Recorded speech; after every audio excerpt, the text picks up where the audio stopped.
नमस्कार बंधुरा मिनिस किचेनेर परिवारे आरो एकबार आपनादेरके स्वागत जानाच्छि। खूब कम समय एवं सहजे तैरी हये जावा एकटी दुर्दान्त निरामिष पद हलो दई पटल। आमरा विभिन्न समय এই রেসিপিটি অনেক অনুষ্ঠান বাড়িতেই খেয়ে থাকি। আজকে আমি আপনাদেরকে দেখাবো কি করে আপনারা সেই অনুষ্ঠান বাড়ির স্বাদের দই পটল বাড়িতেই খুব সহজে এবং খুবই কম সময়ে তৈরি করে নিতে পারেন। তাহলে চলুন আমার রান্নাঘরে আজকের এই রেসিপিটা আপনাদের সাথে শেয়ার করি। দই পটল বানানোর জন্য সবার আগে আপনাদেরকে বাজার থেকে সুন্দর লম্বা লম্বা পটল বেছে নিয়ে আসতে হবে। তারপর সেটিকে সুন্দর করে খোসা ছাড়িয়ে এরকম মাঝখান থেকে অল্প অল্প চেলা করে রাখতে হবে। পরে বানিয়ে নেব একটা মশলার পেস্ট। তার জন্য একটা মিক্সিং জারে দিলাম 2 চা চামচ পোস্ত বাটা, 10 থেকে 12টা কাজু বাদামের টুকরো, তারপর দিচ্ছি 4টে কাঁচা লঙ্কা, ঝালটা আপনারা আপনাদের মতো ব্যবহার করবেন। তারপর দিচ্ছি 4 থেকে 5টা আদার টুকরো। এবার এটাকে আমি প্রথমে শুকনো পেস্ট করে নেব। প্রথমেই জল দিলে কিন্তু পোস্তটা ভালো করে পেস্ট হবে না। এটা ভালো করে শুকনো পেস্ট করে নিয়েছি। এবারে আমি দেব সামান্য পরিমাণে জল দিয়ে এটাকে আবার আমি পেস্ট করে নেব। দেখুন দ্বিতীয়বারে পেস্ট করার পরে আমাদের সমস্ত মশলাগুলো খুব সুন্দর করে ব্লেন্ড হয়ে গেছে এবং এই মশলাটা এখন আমরা দই পটলে ব্যবহার করব। মশলাটার থিকনেস কিন্তু ঠিক এরকমই থাকবে। এবারে একটা ফ্রাইং প্যানে নিচ্ছি বেশ খানিকটা পরিমাণে রিফাইন্ড অয়েল। পরে দিচ্ছি 1 চা চামচ পরিমাণ ঘি। নিরামিষ রান্নায় ঘি দিলে কিন্তু স্বাদটা অপূর্ব আসে। তেল আর ঘি গরম হয়ে গেলে এবারে আমি পটলগুলো তেলের মধ্যে ছেড়ে দিচ্ছি। এই সময় গ্যাসের ফ্লেমটা থাকবে মিডিয়াম টু হাই।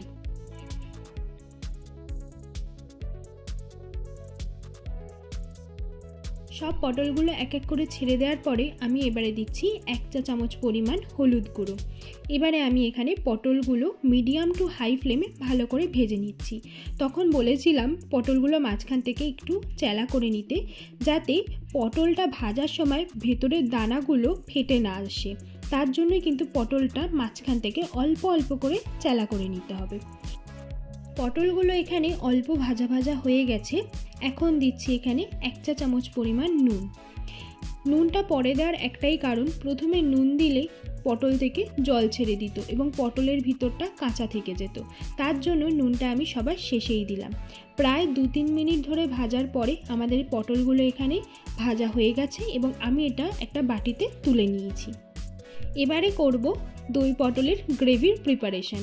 এখানে আমি পটল ভেজেছিলাম যে তেলে, সেই তেলটাই ব্যবহার করছি। এখন দিচ্ছি 1 চা চামচ পরিমাণ ঘি। এরপর দিচ্ছি গোটা গরম মশলা ফোড়ন। গরম মশলার মধ্যে দিয়েছি 3 থেকে 4টে দারচিনির টুকরো আর 4 থেকে 5টা এলাচের টুকরো। এবারে গ্যাসটাকে হাই ফ্লেমে রেখে গরম মশলাগুলো হালকা ভেজে নিয়েছি। তারপর দিচ্ছি 1/2 চা চামচ গোটা জিরে ফোড়ন। জিরেটাকেও আমি এখানে গরম মশলার সাথে অল্প একটু ভেজে নিলাম। এখন দিচ্ছি সেই যে মশলার পেস্টটা আমরা বানিয়ে রেখেছিলাম সেটা।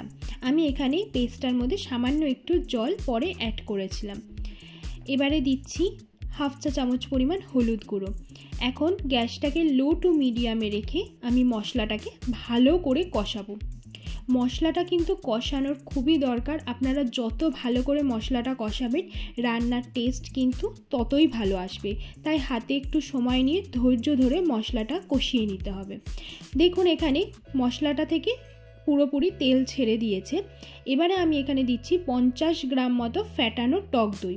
টক দই দেওয়ার সাথে সাথেই আমি এখানে দিচ্ছি সামান্য পরিমাণে জল। এবারে সমানে আমাদেরকে খুন্তিটা নাড়িয়ে যেতে হবে। জলটা অ্যাড করলাম তার একটাই কারণ, টক দইটা নয়তো কেটে যেতে পারে অনেক সময়। এবারে টক দইটা আমি মশলাটার সাথে ভালো করে এখানে মিশিয়ে নিচ্ছি এবং দেখুন অনবরত আমি এখানে খুন্তিটা নাড়িয়ে যাচ্ছি।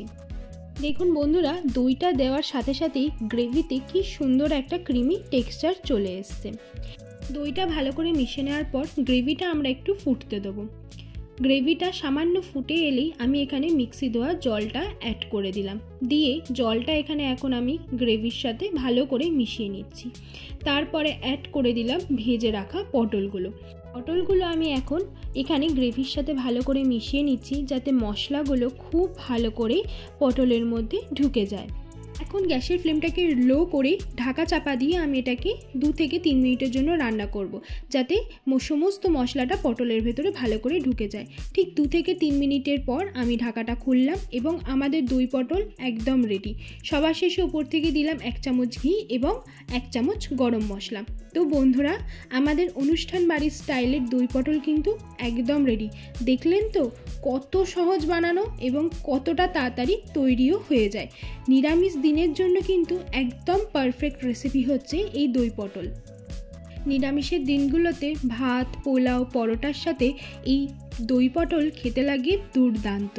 দেখলেন তো, বেশি কিছু লাগে না, লাগে সামান্য উপকরণ, আপনাদের সময় এবং ভালোবাসা। বন্ধুরা, আজকের এই দই পটলের রেসিপি আপনাদের কেমন লাগলো অবশ্যই কমেন্ট করে জানাবেন।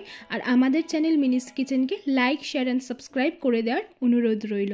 ধন্যবাদ।